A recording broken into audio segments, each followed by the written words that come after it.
Assalamualaikum warahmatullahi wabarakatuh. Selamat pagi, siang, malam. Welcome back to my YouTube channel Nila Forensic English Family.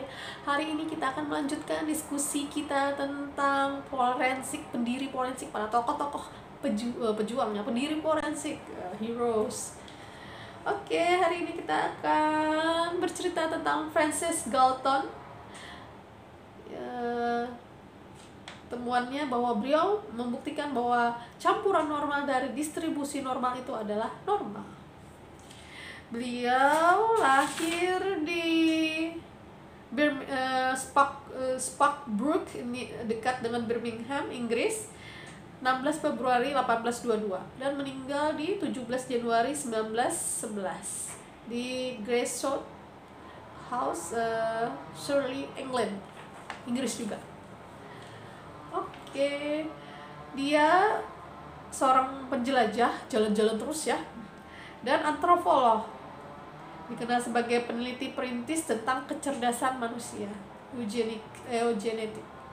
Dia mengabdikan bagian terakhir hidupnya untuk eugenika, yaitu meningkatkan susunan fisik dan mental spesies manusia dengan menjadi orang tua terpilih. Ya, jadi kalau mau cerdas, pilihlah orang tua yang cerdas, begitu ya. Kebalikannya, jadi kalau pengen anak cerdas, pilihlah pasangan hidup yang cerdas dan jadilah orang yang cerdas. Oke, orang tua Galton keduanya dari keluarga penting dan garis kejeniusannya turun-temurun ya. Ibunya seorang Prancis, Anne Violetta Darwin, adalah putri dari Dr. Erasmus Darwin, penulis zoonomia atau hukum kehidupan organik, di mana ia menjabarkan ide-idenya tentang evolusi. Charles Darwin juga cucunya Erasmus Darwin, jadi mereka ini sepupuan ya, Galton dengan dengan Charles Darwin. Ayah Galton, Samuel Tertius Galton, adalah seorang bankir dari sebuah keluarga yang kaya raya ya, bankir dan usahawannya. Francis adalah anak termuda, punya 3 kakak laki-laki dan 3 kakak perempuan.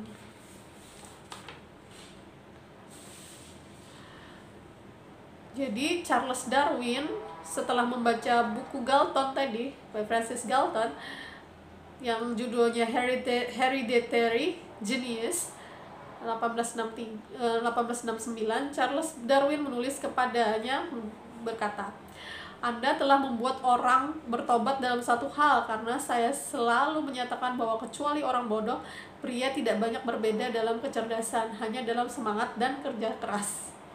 Galton menentang mereka yang mengklaim kecerdasan atau karakter ditentukan oleh faktor lingkungan dan mendefinisikan jenius sebagai kemampuan yang sangat tinggi dan merupakan bawaan.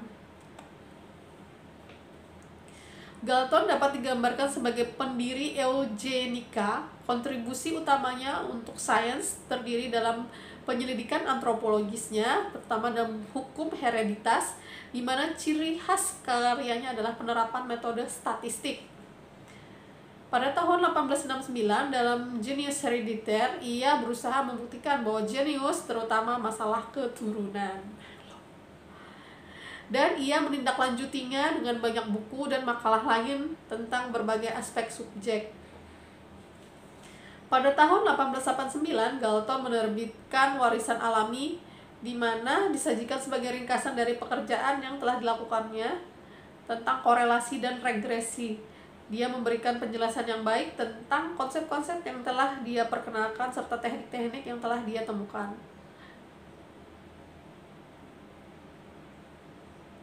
Di antara data yang dikumpulkan Galton di laboratoriumnya adalah jejak jari. Dia mampu menunjukkan bahwa pola sidik jari tetap konstan seiring dengan bertambahnya usia orang. Dan dia merancang karakteristik sidik jari yang dapat digunakan sebagai pengidentifikasi unik orang tersebut berdasarkan pengelompokan pola-polanya ya. Ada arcus, loop, ada lingkaran ya, hole.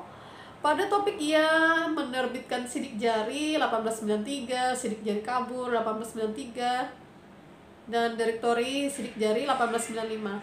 Sistem identifikasinya menjadi dasar klasifikasi Sir Edward R. Henry yang kemudian menjadi komisaris utama kepolisian metropolitan London.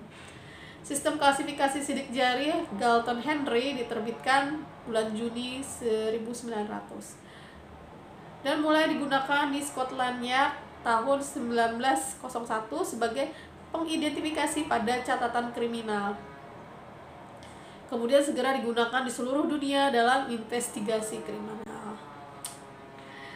Selain sebagai penyelidik kecerdasan manusia yang tidak kenal lelah, Galton membuat kontribusi penting untuk bidang meteorologi, antropometri, dan antropologi fisik.